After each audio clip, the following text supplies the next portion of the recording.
Siguiente tema de la serie: protección contra el judaísmo y el judaísmo imperceptible en las religiones. Esta parte se titula La primera venida del Mesías. Para ver este tema, tomemos en cuenta y mantengamos en mente dos cosas que deberían definirnos claramente quién es el Mesías y cuándo debía venir según las profecías bíblicas. Número 1. Si la Biblia nos dice si el Mesías debía venir en determinado tiempo y si ese tiempo ya pasó o no. Y número 2, con esto en mente, debemos preguntarnos si el judaísmo podría proponer algún otro candidato a Mesías mejor que Cristo, tomando en cuenta, claro, todos los hechos y la vida de Cristo en vida terrenal. Tan solo entender esto y saber que no puede haber alguien con mejores credenciales que Cristo, y entender la profecía de las 70 semanas de Daniel, esto ya debería darnos la respuesta a estas dos cosas: a si el Mesías debía venir a determinado tiempo, que serían las 70 semanas de Daniel, y que es un tiempo que ya pasó, y si el judaísmo podría proponer a un ser humano judío con mejores hechos y mejor vida que la de Cristo. Es claro y obvio que no ha habido, ni hay, ni habrá alguien con mejores credenciales o con mejor vida de Cristo en todos los aspectos. Pero vamos a comenzar con Rambam, quien es el Rabí Moshe ben Maimón o Maimónides. Este es considerado el exégeta judío más ampliamente aceptado. Este dirigió a sus amigos cartas como lo hiciera Pablo. En una de sus cartas, la llamada Igeret Teimán, que es la epístola a Yemen, dice: pero Daniel nos ha puesto en claro las profundidades del conocimiento respecto a los últimos tiempos. Sin embargo, como son secretos, los sabios, bendita sea su memoria, han prohibido el cálculo de los días de la venida del Mesías para que el vulgo sin letras no sea engañado cuando vean que los últimos tiempos han llegado, pero no vean ninguna señal del Mesías. Por esta razón, los sabios, bendita sea su memoria, otra vez, han declarado maldito a todo aquel que calcule los últimos tiempos. Pero mucha atención con lo que dice esta carta. Vea cómo dice. Dice: pero no podemos aseverar que Daniel se haya equivocado en cuanto a sus cuentas. Esto está en la carta Igeret Teimán, en el capítulo 3, y en su folleto, Los estatutos y guerras del Mesías, Rambam dice también: no podemos saber en todas estas dudas y otras similares cómo se han de cumplir, ya que han sido ocultas aún para los profetas. Son claros en estos escritos de los mismos sabios ancianos judíos en decir que tienen dudas de cómo se han de cumplir estas cosas, y además dicen tener otras dudas similares, y aceptan que hay cosas que les han sido ocultas a ellos y aún a los profetas, como ahí dice, y tienen razón. Pero el error del judaísmo es aferrarse a los escritos de sus ancianos sabios judíos, sabiendo esto, que no todo lo entendían ellos, que no todo les había sido revelado a ellos y que ellos mismos sí tenían dudas, sobre todo de los últimos tiempos. Y sabiendo o entendiendo que Dios da revelación de su palabra también por tiempos, no solo por santidad ni por erudición. Daniel, que incluso le pregunta a un ser divino sobre el cumplimiento de cosas que no se cumplirían en el tiempo de Daniel, aunque a él mismo le haya sido dada la visión, cuando él pregunta cuándo será el cumplimiento de estas cosas, no se le dice, porque Daniel no debía saber eso en su tiempo. Entonces las profecías sí se dan por santidad, por supuesto, pero también se dan por tiempos. Dice Daniel capítulo 12, voy a leer del 7 al 9. Dice: oí al varón vestido de lino que estaba sobre las aguas del río, el cual alzó su diestra y su siniestra al cielo, y juró por el que vive por los siglos, que será por tiempo, tiempos y la mitad de un tiempo. Y cuando se acabe la dispersión del pueblo santo, todas estas cosas serán cumplidas. Verso 8, Daniel pregunta, dice, y yo oí, mas no entendí, y dije, Señor mío, ¿cuál será el fin de estas cosas? Él respondió, anda Daniel, pues estas palabras están cerradas y selladas hasta el tiempo del fin. ¿No era el tiempo para que Daniel supiera la revelación de esta profecía? Así como no era el tiempo en el que vivieron sus ancianos sabios judíos para conocer la revelación de la profecía que se está dando hoy, que sí son ya los últimos tiempos. Entonces podemos ver con claridad que la revelación de la palabra de Dios sí la da por tiempo, por el tiempo en el que se vive, no solamente por santidad, ni no solamente por erudición. Siendo así, este es un gran error del judaísmo, aferrarse a lo que dicen los escritos de los ancianos sabios judíos, viendo que ellos mismos dicen que no todo les fue revelado a ellos y que ellos tenían dudas sobre los últimos tiempos de cuando vendría el Mesías. Y porque ellos mismos dicen, Rambam lo dice, no pueden asegurar que Daniel se equivocó en sus cuentas. Y sabiendo que los ancianos sabios judíos vivieron en un tiempo donde aún Dios no había dado revelación que sí daría hoy, que es el último tiempo, estarnos aferrando a aquellos escritos es estancarnos nosotros mismos. Hoy sabemos que no, que Daniel no se equivocó en sus cuentas. El problema del judaísmo es la cierta idolatría por los escritos de sus ancianos sabios, idolatría que incluso Rambam muestra al poner en duda lo que dijo un profeta, el profeta Daniel. Pero en los escritos de sus sabios no pone duda. Para sus sabios, al contrario, para ellos, de parte de Rambam es bendita sea su memoria. Y para el profeta es, no podemos asegurar que se equivocó. Los que no se equivocan son nuestros sabios ancianos judíos. Para ellos, bendita sea su memoria. Pero para el profeta Daniel, no pueden asegurar que no se equivocó, pero tampoco que sí se equivocó. Con el profeta sí dudan. Y mire, cuando un católico le dice a María, a la Virgen María, le dice bendita seas, eso sí es idolatría, ¿verdad? Pero si el judaísmo dice a sus sabios, bendita sea su memoria, eso no es idolatría. Sí se da cuenta, ¿verdad?, de la similitud de las acciones, de las palabras que dicen. La realidad es que es lo mismo. Sí es idolatría en ambos casos. E incluso el judaísmo hace lo mismo que el catolicismo también en cuanto a sus autoridades de su iglesia o religión.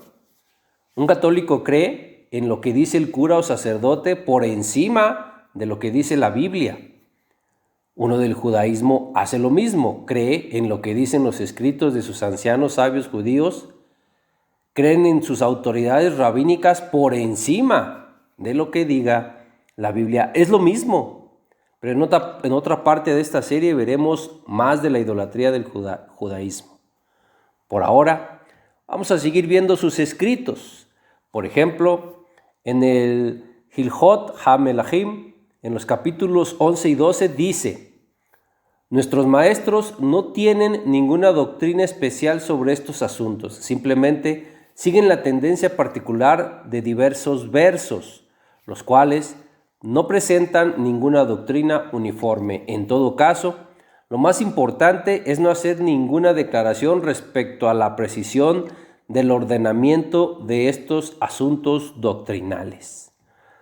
Y dice más, ya que no conducen ni al temor de Dios ni al amor. No pensemos pues en los postreros días, los sabios dicen, malditos los que hagan predicciones respecto a los últimos tiempos. Sí, esto lo dijeron pero alrededor de 1000 años atrás o hasta 2000.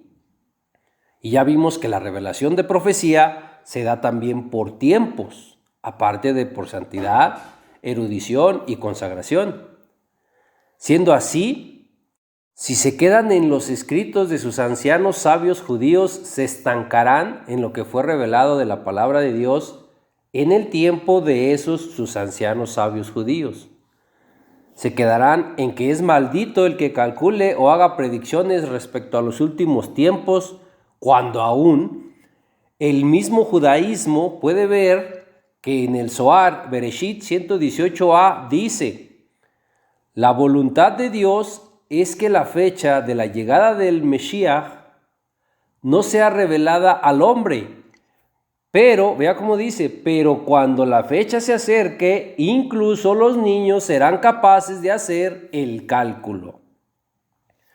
Podría debatir y mostrar que en sus mismos escritos se contradicen, pero no es el tema ni es el punto. El punto aquí es que hoy se ha dado revelación de lo que no sabían y de lo que incluso tenían dudas sus mismos ancianos sabios judíos cuando escribieron sus escritos, como los que estamos viendo. Yo estoy seguro que si los ancianos sabios judíos vivieran hoy, ellos mismos cambiarían sus escritos y lo que interpretaron en sus tiempos que ellos vivieron. Cambiarían muchos de sus escritos que los mismos ancianos sabios judíos después de ellos siguieron y siguen siguiendo hoy. El problema es que lo siguen ciegamente. Y hablando de sus contradicciones, Rambam dijo que sus sabios dijeron que era maldito el que hiciera predicciones y el que hiciera el cálculo de los últimos tiempos, pero de hecho él también lo hizo. En esta misma carta o folleto, Igeret Teimán, él mismo determina que el año de salvación era el 1212. Y afortunadamente para él, para ese año, él ya había muerto. Afortunadamente para él, porque no sucedió. Y el compilador del Talmud, llamado Rabí Yehudá, o bueno, le dicen solo Rabí por alguna especie de distinción que le quieren dar, este dice en el Sanedrín 98 y 97a, respecto al tiempo al que se refiere la profecía de Daniel, este dice: estos tiempos terminaron desde hace mucho. Si es así y le cree de verdad a el Tanaj antes que a sus ancianos sabios judíos, si acepta y sabe que ellos dudaban de cosas y que no podían asegurar que Daniel se equivocaba en sus cuentas, entonces usted debería creer y entender que el Mesías ya vino. Lo dicen sus mismos escritos del judaísmo, lo dice el mismo compilador del Talmud, porque sería otro tema ver toda la profecía de Daniel y ver cómo la desvía el judaísmo a decir que Daniel habla de Ciro el ungido gobernante. Pero no.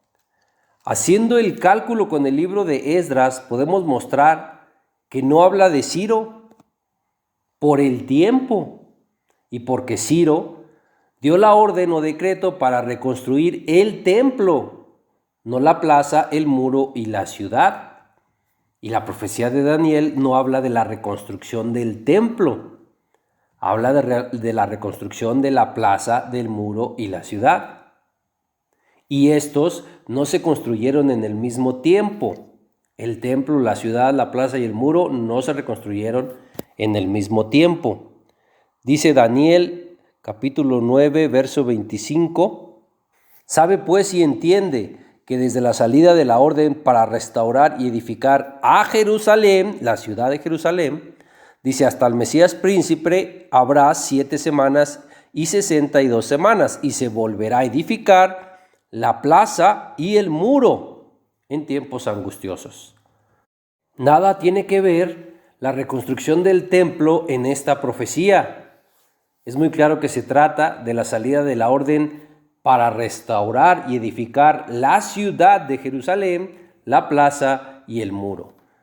Y Ciro dio la orden para restaurar el templo. El que dio la orden y el permiso a Nehemías para reconstruir la ciudad, la plaza y el muro fue Artajerjes. Ahí mismo en Daniel habla de el Mesías, el ungido príncipe, el ungido principal, que es Cristo. No habla de un ungido cualquiera como sacerdote o rey.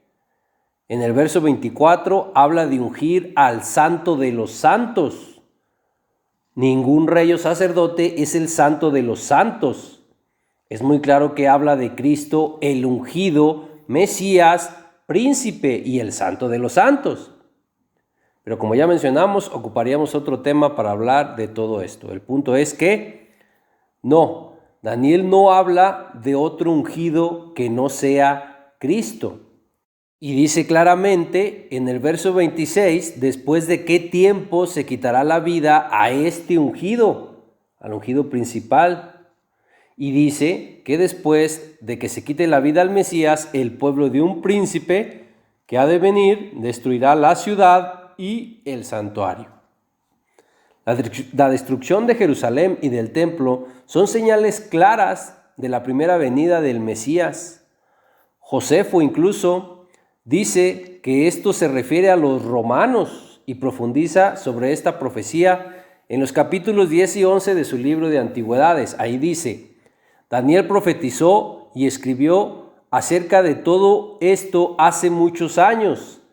De igual modo, podemos leer en sus escritos acerca de la manera en que nuestro pueblo llegó a estar bajo el yugo de la esclavitud romana y cómo nuestro pueblo fue destruido por los romanos. Todos estos escritos los dejó Daniel por mandato de Dios para proporcionar a los lectores y estudiosos de la historia evidencias del gran honor que Dios le había concedido y para convencer a los que dudan, a los que niegan toda posibilidad de dirección por la vida, de que Dios aún se ocupa del rumbo de la historia. Recuerde que los mismos ancianos sabios judíos dicen que dudan y que no pueden saber cómo se han de cumplir estas cosas. Esto lo dijo Rambam en su escrito, en el escrito que vimos que se titula Estatutos y Guerras del Mesías Rey.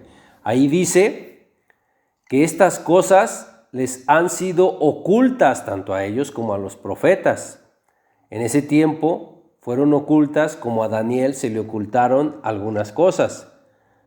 Pero a Daniel mismo se le dice que todo esto debía entenderse en el tiempo del fin, que es en el que estamos hoy. Lo vamos a mostrar con la Biblia. Cuando ocurrió la destrucción del templo, es obvio y claro que con eso terminaron los sacrificios que se hacían precisamente ahí, en el templo. El profeta Oseas predijo esto en Oseas capítulo 3, en los versos 4 y 5, dice que muchos días estarán los hijos de Israel sin rey, sin príncipe, sin sacrificio. Y después dice que los hijos de Israel volverán y buscarán a Dios y a David su rey. Vendrán temerosos a Dios y a su bondad en el fin de los días. Y en sus mismos escritos está que los sacrificios perderían su eficacia, en los escritos del judaísmo.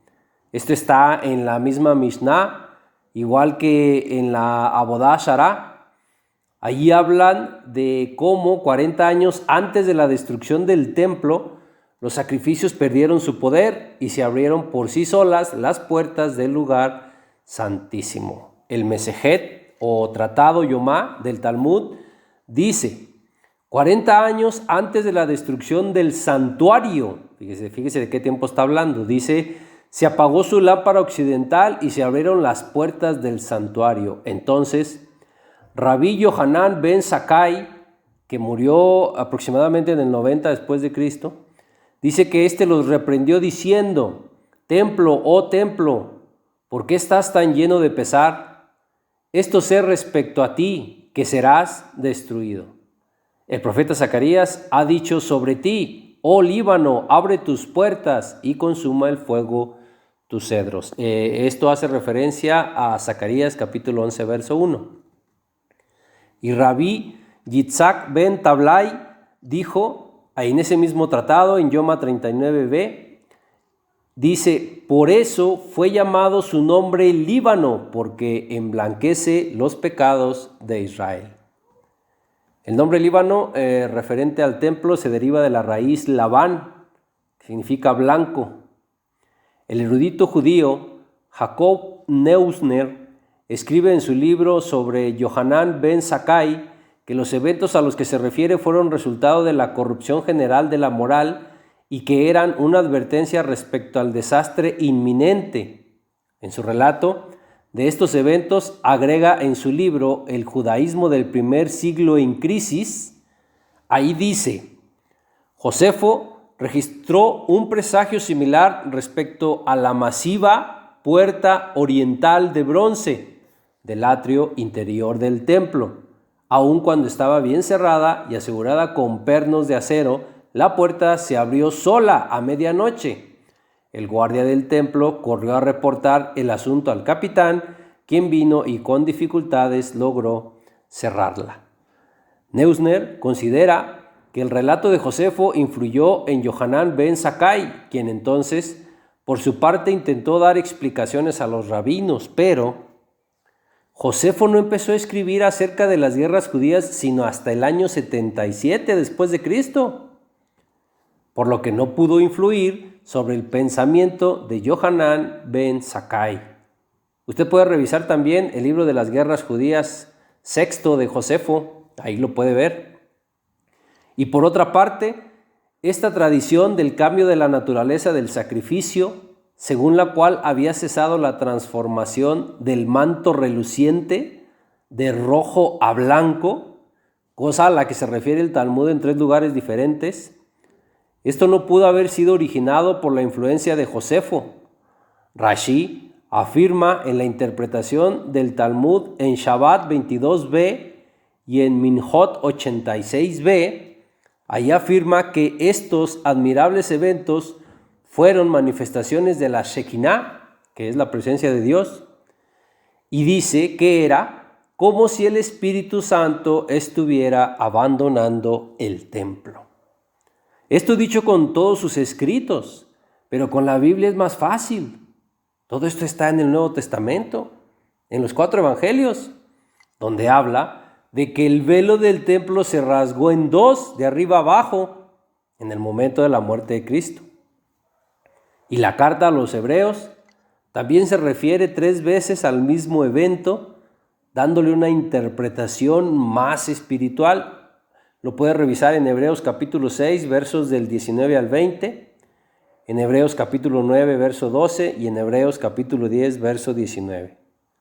Ahí puede ver cómo dice que ahora tenemos una segura y firme ancla de esperanza que penetra hasta dentro del velo y que Cristo entró por nosotros una vez y para siempre en el lugar santísimo, trayendo eterna redención.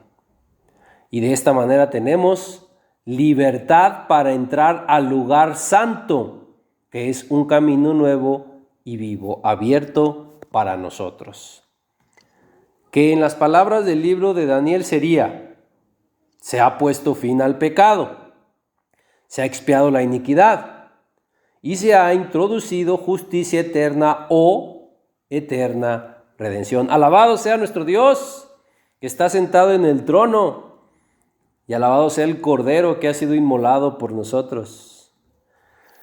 Como sabemos históricamente, Tito conquistó Jerusalén y destruyó el templo en el año 70 después de Cristo.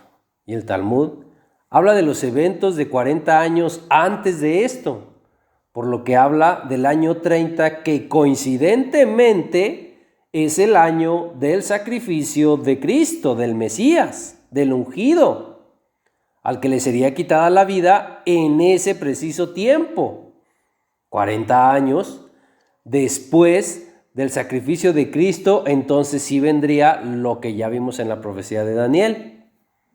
Se destruiría la ciudad y el templo, y 40 años después del sacrificio de Cristo es el año 70 después de Cristo.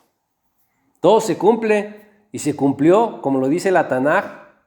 Pero el judaísmo, igual que el catolicismo, sigue poniendo por encima de lo que dice la Biblia la palabra de sus ancianos sabios judíos, que no tenían toda la revelación de esto por el tiempo en el que vivieron, y que ellos mismos dicen tener dudas sobre esto, sobre los últimos tiempos, y que por eso mejor no calculan los últimos tiempos, y que es maldito el que los calcula.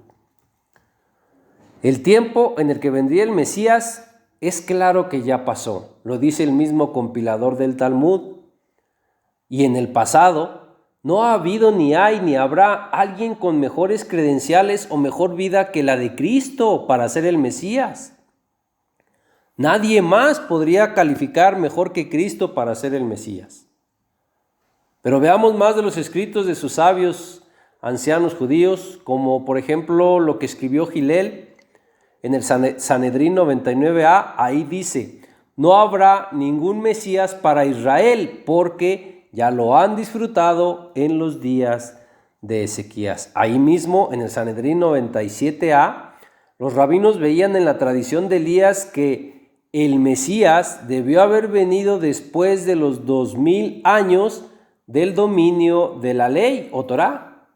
Dice: pero a causa de nuestros pecados, que son muchos, las cosas han salido como salieron.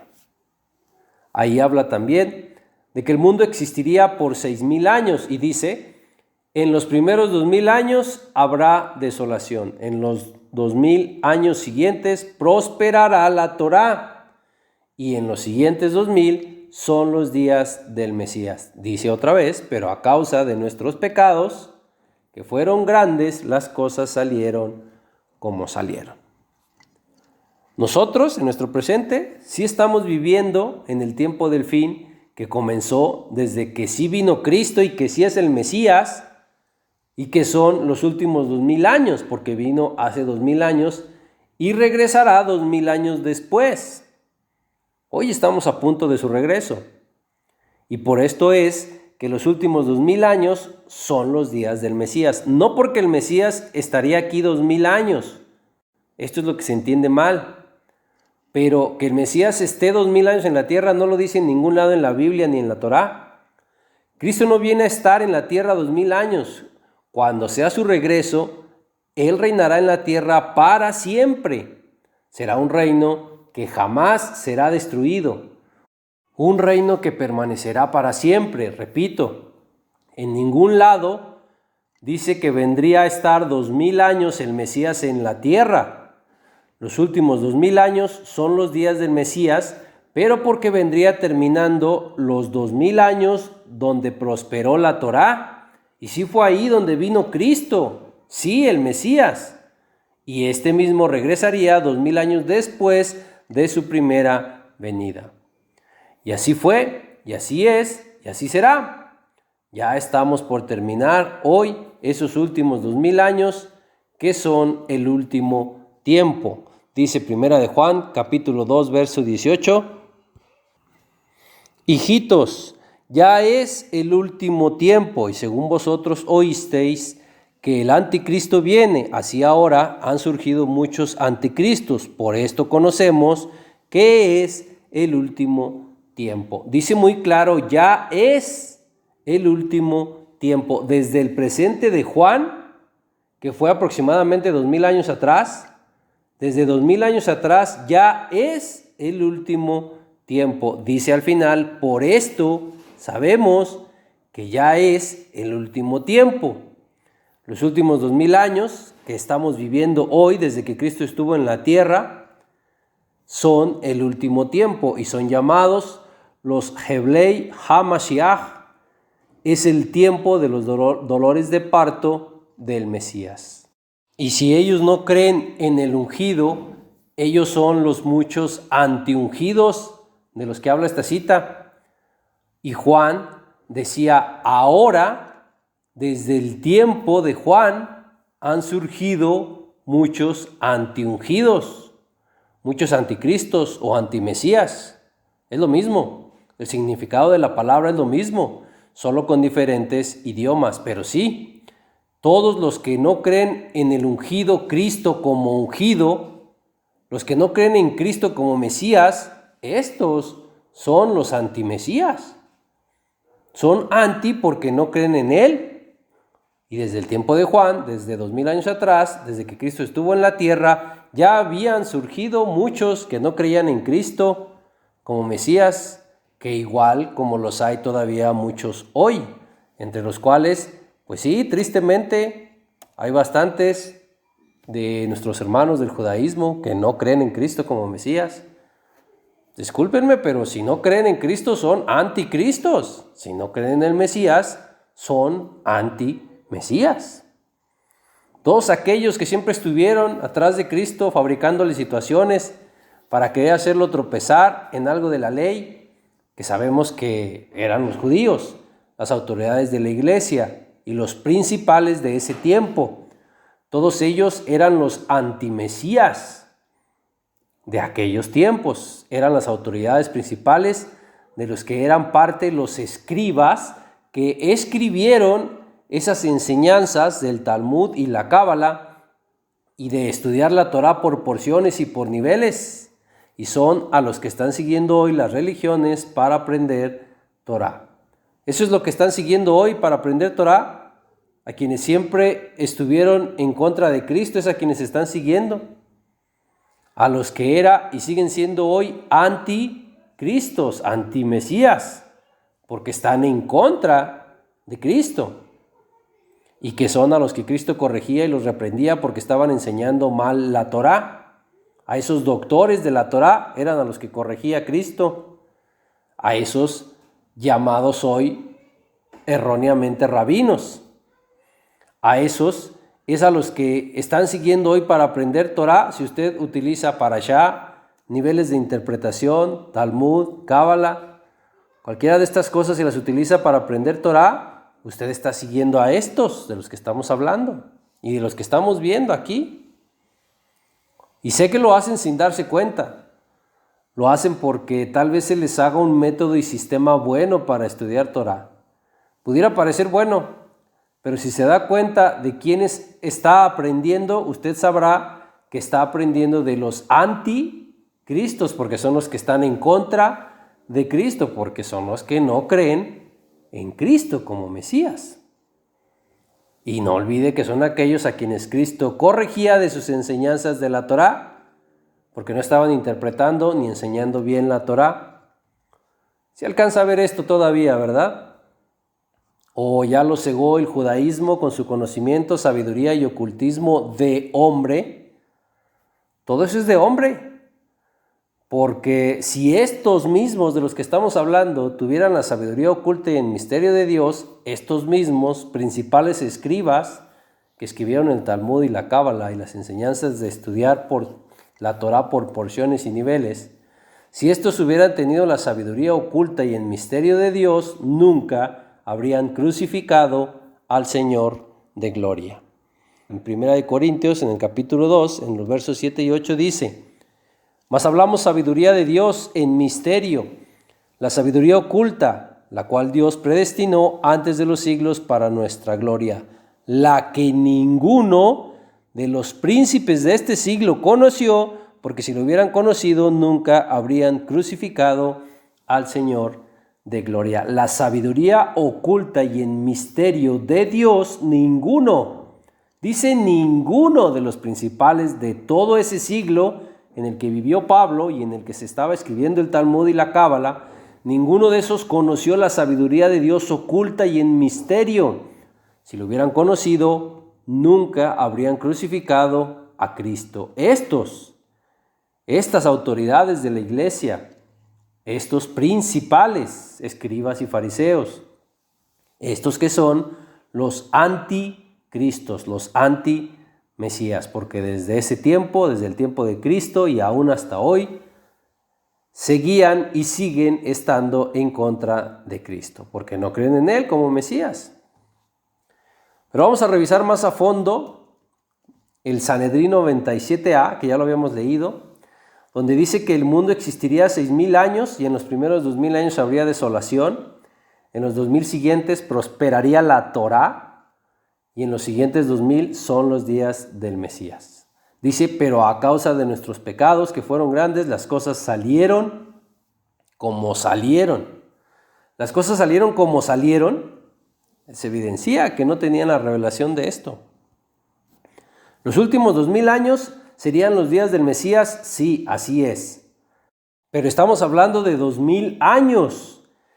Y sí son del Mesías, porque Cristo, el Mesías, sí vino hace 2,000 años y después de que terminaron los 2,000 años de Torá, sí vino ahí Cristo, el Mesías, y después de su primera venida, 2,000 años después, regresará. Por esto, los últimos 2,000 años son los días del Mesías. Esto era de lo que no tenían revelación y no lo entendían los ancianos sabios judíos, y por eso interpretaban que si les falló la cuenta o ya no les salió la cuenta, entonces vamos a decir que es por nuestro pecado y que por eso las cosas salieron como salieron. No, el Mesías sí vino, repito, después de los 2000 años de Torá, y sus mismos escritos avalan a Cristo que vino 2000 años después de la Torá como Mesías. Vino en el tiempo que ustedes mismos, sus escritos, dicen que tendría que venir el Mesías. Pero venía a salvar, no venía a reinar. Por lo tanto, no venía a quedarse. Venía a salvar para 2000 años después regresar, ahora sí a establecer un reino que jamás será destruido y que permanecerá para siempre, reino del que habla el mismo Daniel, en Daniel capítulo 2, en el verso 44, dice: y en los días de estos reyes, el Dios del cielo levantará un reino que no será jamás destruido, ni será el reino dejado a otro pueblo. Desmenuzará y consumirá a todos estos reinos, pero él, este reino, permanecerá para siempre. Entonces, haciendo las cuentas con sus propias interpretaciones, los primeros 2000 años sí reinó el caos y la desolación, desde el asesinato de Abel, pasando por lo de la Torre de Babel, que basta recordar por qué y para qué estaban haciendo esa torre. Su pensamiento era derrocar a Dios y quitarlo del trono, y hasta las transgresiones de la generación de Noé. Estos serían los primeros 2000 años. Después, los segundos 2000 años fueron tiempos de Torá, precisamente desde Abraham hasta la primera venida de Cristo. Recordemos que Abraham ya guardaba los mandamientos, estatutos y las leyes, la Torá de Dios, aunque ésta aún no estaba escrita. Dice Génesis capítulo 26, en el verso 5: por cuanto oyó Abraham mi voz y guardó mi precepto, mis mandamientos, mis estatutos y mis leyes. Abraham ya guardaba la Torá, aunque aún no había quedado escrita. Estos segundos 2000 años de Abraham a la primera venida de Cristo son los años de Torá, y exactamente terminaron, y exactamente son 2000 años para cuando vino por primera vez Cristo. Siendo así, tenemos ahí ya 4000 años terminados para cuando vino Cristo. Y los últimos 2000 años a los que nosotros estamos llegando a su fin, estos 2000 años son los días del Mesías, con los que también llegamos al final de los 6000 años, tiempo que el mundo existiría, como lo dice el Sanedrín 97a. Y hoy sabemos que Dios ya tenía un día establecido desde la fundación del mundo. Nuestro pecado no mueve el tiempo ni el día que Dios ya tiene establecido para cuando Él hará juicio que está conectado con el regreso de Cristo, el Mesías. Dice en Hechos, en el capítulo 17, en el verso 31, por cuanto ha establecido un día en el cual juzgará al mundo con justicia. ¿Cómo lo juzgará? ¿Por medio de quién lo juzgará? Ahí lo dice: por aquel varón a quien designó, dando fe a todos con haberle levantado de los muertos. Es muy claro que está hablando de Cristo y que Dios designó a Cristo para juzgar al mundo a través de él.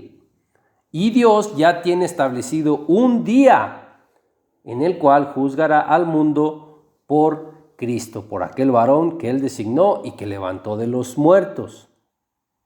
Y Cristo hará su juicio en su manifestación, cuando él regrese, en cuanto él esté aquí. Esa es su manifestación, ahí hará su juicio. Y sabemos que Cristo regresa en el día de trompetas, entonces ese es el día establecido por Dios para juzgar al mundo a través de Cristo, a quien él designó y levantó de los muertos.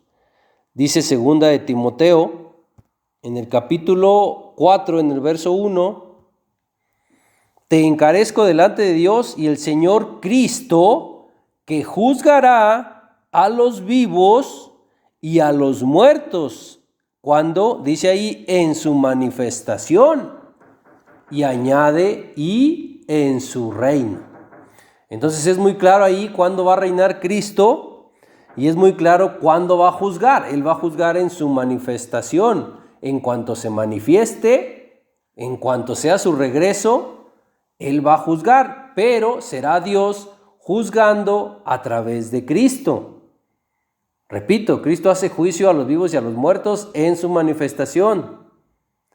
Y sabemos que su regreso, su manifestación será el día de trompetas. Y en la fiesta de día de trompetas, recordemos que leemos el Salmo 98, donde dice en el verso 9, dice: delante de Dios, porque vino a juzgar la tierra, juzgará al mundo con justicia y a los pueblos con rectitud. Y ya vimos en Hechos cómo va a juzgar Dios, a través de aquel varón que designó y que levantó de los muertos.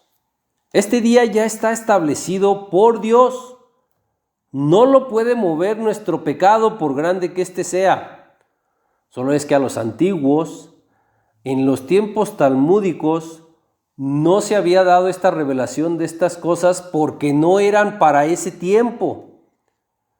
Porque ese tiempo no era el tiempo del fin de los últimos 2000 años. Y si no eran para su tiempo, para los tiempos talmúdicos, no lo deberían saber, igual que como no debía saber el profeta Daniel lo que no era para su tiempo. Pero hoy sí tenemos la revelación correcta de esos 6000 años de los que hablaron los sabios antiguos judíos. En sus escritos dice que el mundo viviría 6000 años antes de llegar al milenio y al reinado del Mesías.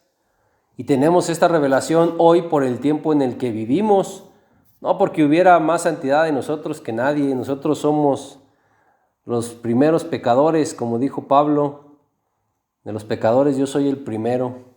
Pero entienda que ni al profeta Daniel se le reveló lo que él no debía saber en su tiempo. No esté creyendo que los escritos de los rabíes, ancianos, sabios judíos lo tienen todo y que nada se equivocaron. Ya lo vimos, la revelación se da por tiempos también, no solo por santidad ni por erudición, ni por su linaje. A Daniel no le faltaba nada de eso, ni santidad, ni erudición, ni linaje, nada le faltaba a Daniel para saber lo que él preguntó, y se lo preguntó a un ser divino. Y la profecía se le dio a él, y él preguntó cuándo sería el cumplimiento de estas cosas, y no se le respondió, no se le hizo saber, porque no debía saberlo él por el tiempo en el que estaba viviendo, y porque él no estaba viviendo en el tiempo del fin, tiempo en el que sí estamos viviendo nosotros hoy, por lo que se da revelación de estas cosas. El Zohar mismo dice que cuando la fecha se acerque, como ya lo está cerca hoy, incluso un niño sería capaz de hacer el cálculo. Ahí está el cálculo. Hoy es el último tiempo. Hoy es el tiempo en el que se debían saber, pero sobre todo entender lo que no se entendió en tiempos talmúdicos y años atrás.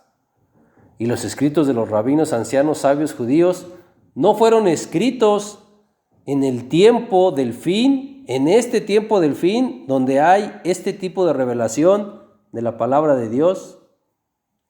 El mundo así como está, sí existiría 6000 años, así como dice el Sanedrín, y el año 7000 será el milenio, serán los 1000 años del reinado del Mesías, de Cristo.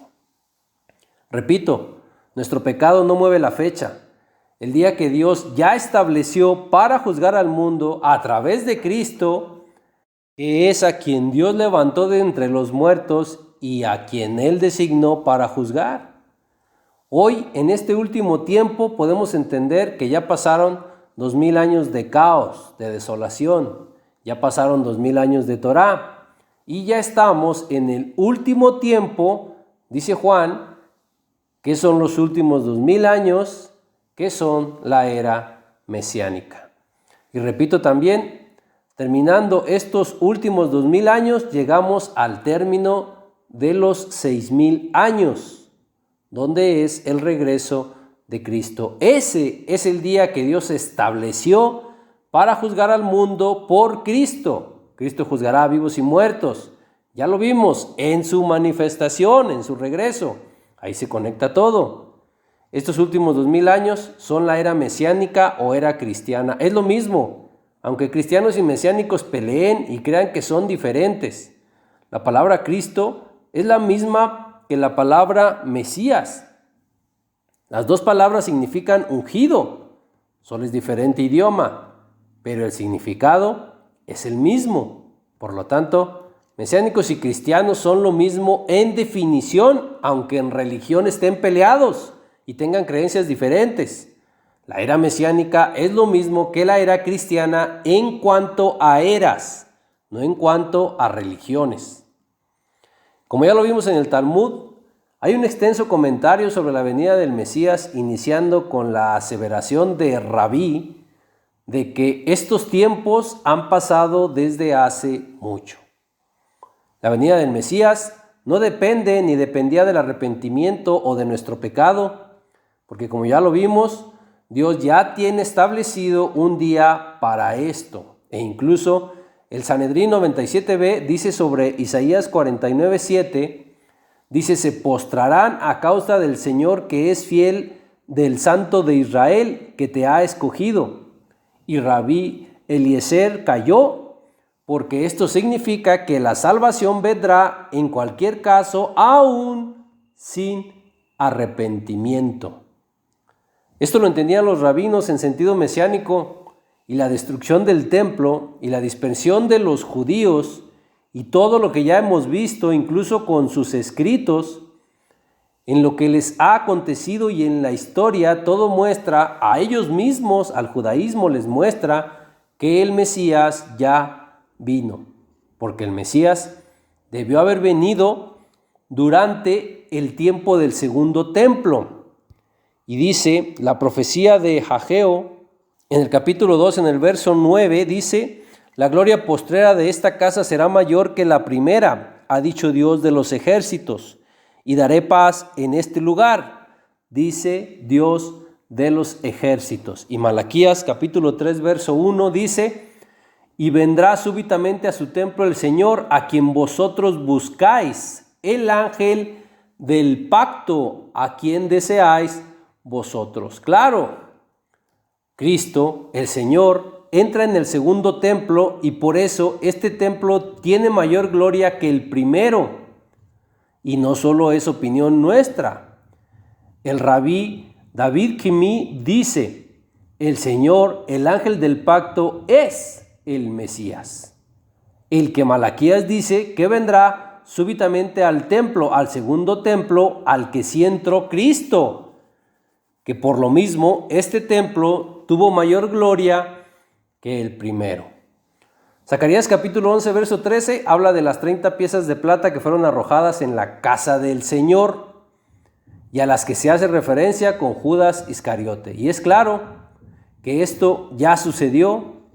Tanto la Biblia como sus escritos, los hechos históricos, todo le sigue diciendo que el Mesías ya vino, e incluso que tenía que haber venido en la existencia del segundo templo.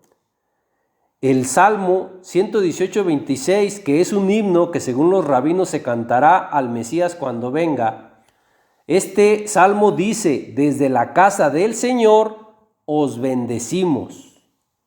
Todo esto confirma que el Mesías debió haber venido antes de la destrucción del segundo templo, y no habrá uno tercero, pero esto lo veremos en otra parte de esta serie.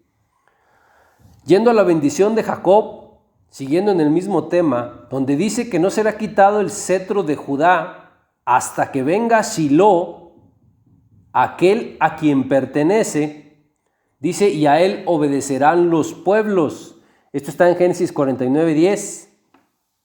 En la historia podemos ver que cuando los romanos conquistaron la tierra, el concilio Sanedrín aún conservaba el derecho de sentenciar a muerte por homicidio durante la primera infancia de Cristo.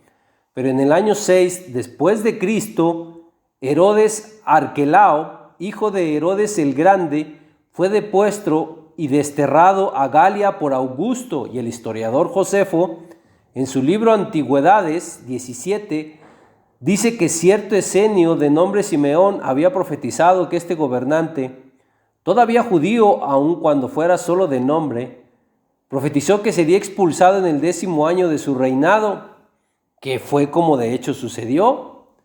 Fue obligado a huir a Galia, y el Cirenio, del que habla Lucas capítulo 2, verso 2, vendió su propiedad como bienes imperiales.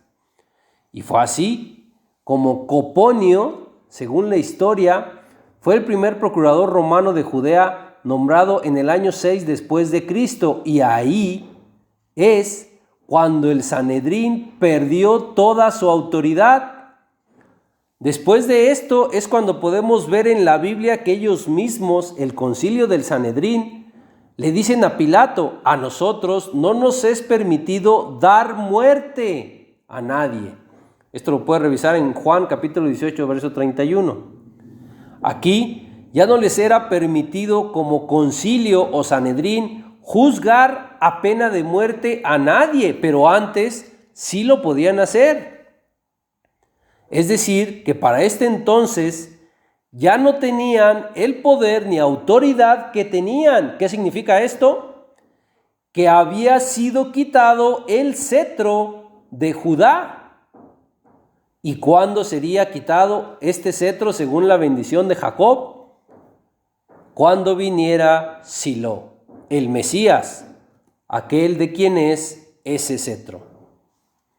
Con sus mismos escritos, sucesos e historia, se sigue mostrando que el Mesías es Cristo y que ya vino.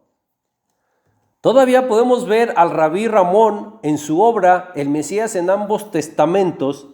Este dice: cuando los miembros del Sanedrín descubrieron que los derechos sobre la vida y la muerte habían sido arrancados de sus manos, se apoderó de ellos una consternación general. Cubrieron sus cabezas con ceniza y sus cuerpos con cilicio, gritando: ¡ay de nosotros! Pues ha sido quitado el cetro de Judá y el Mesías aún no ha venido. Prefieren creer que una profecía mesiánica no se cumplió a aceptar que Cristo es el Mesías, porque su cetro fue quitado en el tiempo de Cristo. Pero prefieren creer que el cetro de Judá fue quitado, pero que el Mesías no vino. Es asombroso ver el velo que los cubre y que no los deja ver estas cosas. Pero sabemos que su tropiezo no es para que caigan. Sabemos que serán restaurados y su restauración será una gran riqueza. Como lo es también su defección para los gentiles, porque nos dan oportunidad para entrar al pueblo de Dios, a la plenitud de los gentiles. Lo sabemos y los amamos en Cristo, hermanos judíos, hermanos judaizantes, pero son verdades que tienen que salir, que tienen que exponerse. Mire, dice en Romanos 11, voy a leer versos 11 y 12, dice: digo pues, ¿han tropezado los de Israel para que cayesen? En ninguna manera, pero por su transgresión vino la salvación a los gentiles. Exacto. Damos gracias por ello a nuestro Dios y a los hermanos judíos. Dice: y si su transgresión es la riqueza del mundo y su defección la riqueza de los gentiles, ¿cuánto más no lo será su plena restauración? Bendito sea nuestro Dios.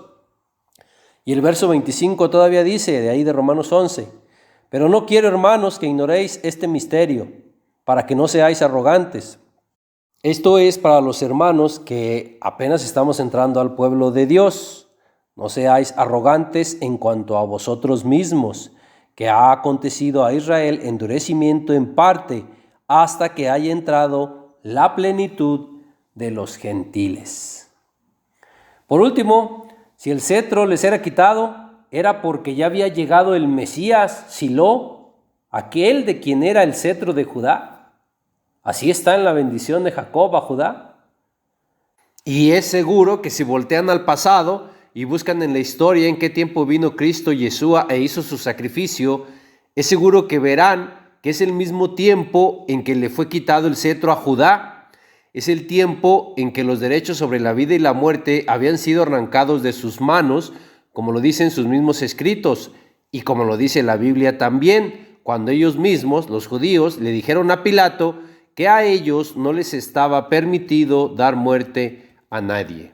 Y de hoy a ese tiempo, de hoy a alrededor de 2000 años atrás, no podrán encontrar a ningún ser humano con mejores hechos que los de Cristo Yeshua. No encontrarán a nadie sanando leprosos, dando vista a los ciegos, haciendo que los cojos y paralíticos anden, haciendo que los sordos oigan y resucitando muertos. No van a encontrar a nadie así. Y no encontrarán a nadie de quien el sumo sacerdote de ese tiempo, Caifás, profetizara que les convenía que uno muriera por toda la nación para congregar en uno a los hijos de Dios que estaban dispersos, cosa que profetizó Caifás no de sí mismo, sino que el Espíritu Santo habló por él, porque él era el sumo sacerdote de ese tiempo. Eso lo podemos ver en Juan capítulo 11, versos 49 al 52, donde dice: entonces Caifás, uno de ellos, sumo sacerdote aquel año, les dijo: vosotros no sabéis nada, ni pensáis que nos conviene que un hombre muera por el pueblo, y no que toda la nación perezca.